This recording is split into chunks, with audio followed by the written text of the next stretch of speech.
ভোলাহাট সীমান্তে দিয়ে ১৯ জনকে পুশ ইন করেছে ভারতীয় সীমান্তরক্ষী বাহিনী বিএসএফ। চাঁপাইনবাবগঞ্জ জেলা প্রতিনিধি মাহিদুল ইসলাম ফরহাদের ভিডিও চিত্রে বিস্তারিত।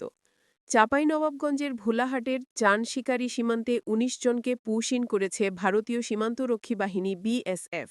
বুধবার সকালে বিএসএফ ঠেলে বাংলাদেশে পাঠানোর পর বিজিবি তাদের আটক করেছে।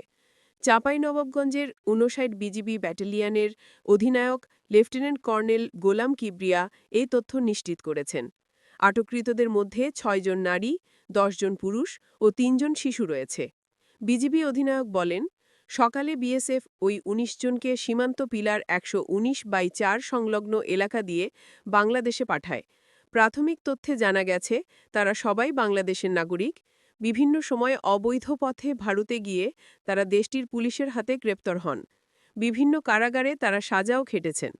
বিজিবি অধিনায়ক বলেন, এ ব্যাপারে প্রয়োজনীয় আইনগত ব্যবস্থা নেওয়া হবে।